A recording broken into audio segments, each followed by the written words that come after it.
So, Billboard, the wonderful people at Billboard, have come together yet again for another 50 greatest list. And this time, we've got the 50 greatest rap groups of all time. If you don't remember, they did the 50 greatest rappers of all time back in April, somewhere like that. And a lot of people had their own thoughts regarding it, myself included. You can watch that video if you haven't already.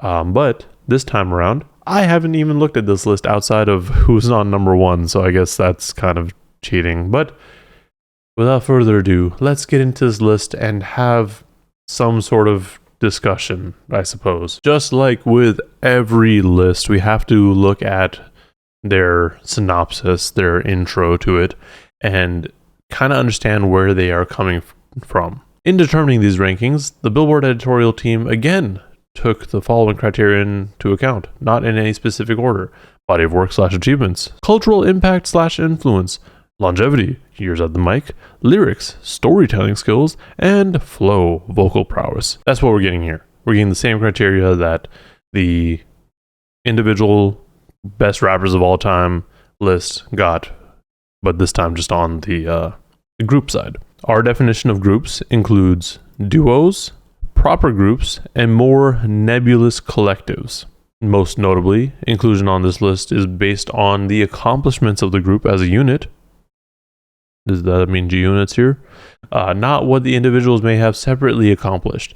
So they wanted to focus more so on the group's accomplishments. Because, when you have a group of rappers or a duo, there are going to be people who, outshine someone else. Like with G Unit, for example, like clearly 50 Cent and The Game are going to be some of the more notable names who have their own solo careers that do really well. So I think this is their way to kind of like, hey, we acknowledge that they have their own solo careers, but also this is not a group or a list based on their solo careers. We try to walk the line between what constitutes a group versus collective or a crew, though at times that was not entirely clear. Totally fair. It bears repeating that this undertaking was not handled lightly. It took much deliberation and even deeper discussions to reason our way to what we believe is a well thought out, authentic list that reflects hip-hop's foundational pioneers, evolutionary trailblazers, and contemporary disruptors. The selected groups also encompass 50 years of cultural milestones for a genre initially dismissed as a passing fad and now recognized as the industry's market share leader. Big ups to Billboard for at least mentioning all this. This is something that's important to mention, and I appreciate that they have. Getting into this list, number 50, MOP. Sure, totally. And immediately we have an issue. We immediately have an issue with Black Star being at number 49. Black Star is the traditional quote-unquote hip-hop head rap group. So I don't know why they're so far down. But let's see. Number 40. Yo. I forgot about Yin Yang Twins. I'm not even going to lie. If you grew up in the early 2000s, you definitely listen to some Yin Yang Twins. I'm with it. I don't necessarily agree with them being this far down in the list, but I understand and I appreciate their inclusion here. But this does make me a little bit concerned as to who else is going to be on this list further down. Crisscross. All right, well, if you think about it, when people talk about rap duos, Crisscross tends to be one of the first few names that show up. For them to be this far down at number 44, I don't know. I feel like their historical part or just deserves them to be. They should be higher up. Little Brother at 41. I do love me some Fonte. This is kind of the same idea as Black Star being this far down. Black Star and Little Brother both deserve higher placements in my opinion, but if you go back to the main criteria that they were looking at, they're looking at basically charted singles / albums and certifications, other awards, their cultural influence and impact, and longevity, lyrics, flow. Now, while Little Brother did have, okay, well, that's another one to look at in a second. While Little Brother did have longevity in the sense that a lot of hip hop nerds like Little Brother, I don't know that a whole lot of people outside of that bubble really listen to them. Yeah, like I like Little Brother, but you go and ask somebody on the street, hey, did you listen to Little Brother when you was growing up? And more often than not, they're going to say, get out of my face, leave me alone, who the fuck are you? But if they do understand what you're talking about, they're going to be like, no, not really. Unfortunately. Onyx, another older group, 90s for sure. If you throw on any 90s playlist on Spotify or really any streaming platform, you will see Onyx on there. Slum Village, a lesser known one in my mind. Interesting that they chose or that they have them on here. Totally for it. Maybe they're this high up because of Dilla. Not entirely sure, but I'm with it. I'm not mad at that. Hieroglyphics. I'm not wearing my Hyro shirt right now, but Hyro is definitely high up. Like Bay Area bias, as per usual. What else can I say? I think more often than not, if you show people the Hyro logo, they'll understand. They'll recognize it. Will they know the music? Maybe not so much. Goody Mob. Makes sense. Totally. Don't understand why they wouldn't be here. But yeah, for sure. Goody Mob, Dungeon Family, all associated. Outcast to an extent. Clips. Right near the middle. Clips is probably one of the few groups that a lot of people will know of just because of recent events. For me, hip hop nerd, sure, love it. Similar boat as Little Brother. Ghetto Boys. Okay, now we're getting to the point where these are groups that definitely should be high up, and it makes sense for them to be high up. I'm totally fine with Ghetto Boys being high, like around 28. I feel like maybe they should be higher, but I mean, as we go through this list, we might get into other groups that I'm aware of. Jazzy Jeff and okay, sure, fine. I'm actually surprised that it's only at 27. I feel like they would be higher up. EPMD. Perfect.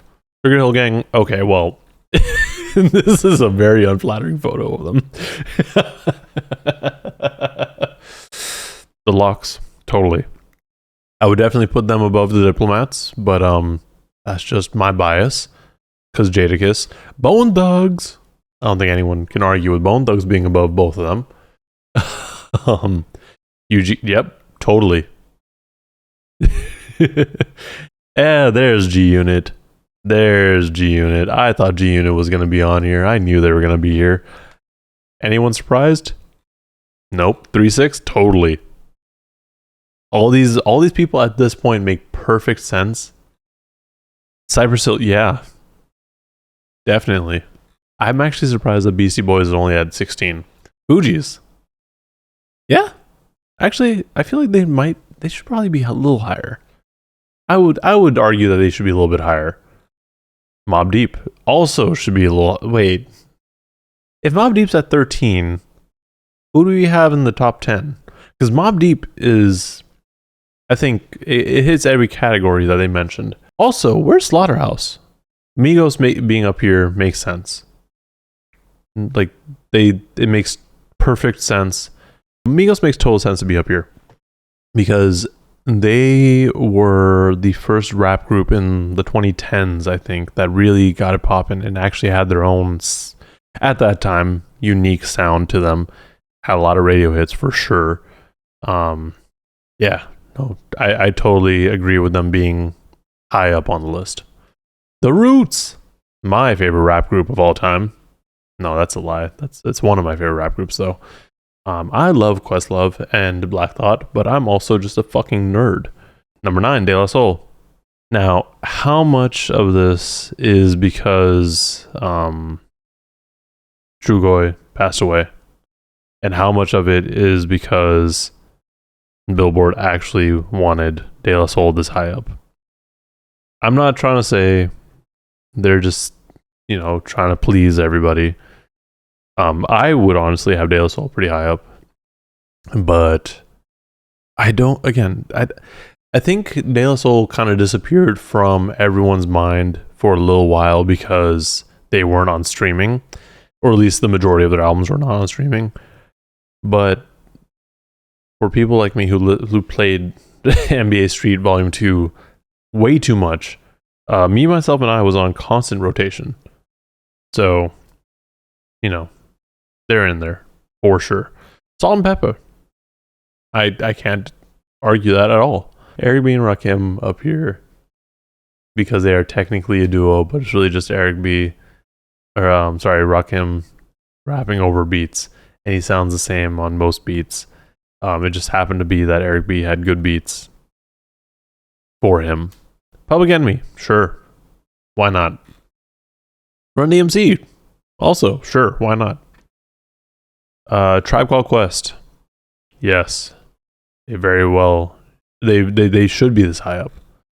NWA, also, should totally be this high up. Wu-Tang, yeah, I think, honestly, out of the top 4, given that I know who number 1 is, out of the top 4, it is a very solid argument for number 2. Only because number 1 is Outkast.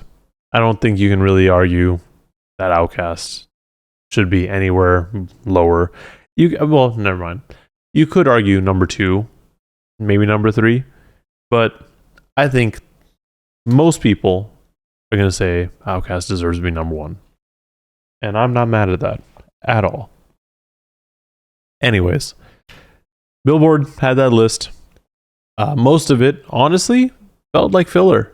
It really just felt like they were trying to find, maybe 40, 35 rap groups or people that they consider to be rap groups, and only had a solid maybe 10, 15 people that they really had in mind that were like, oh yes, no, I need this to be on this list.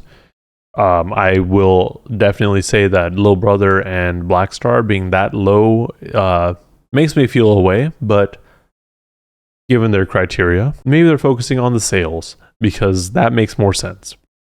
I don't know. With all that said, this is the part of the video where I realize that this is actually a video and not a stream. Let me know what you guys thought of this list in the comments below. If you're watching this on stream, you clearly have already let me know what you guys thought of this list. And like and subscribe for more ramblings and stuff like this. Okay, bye.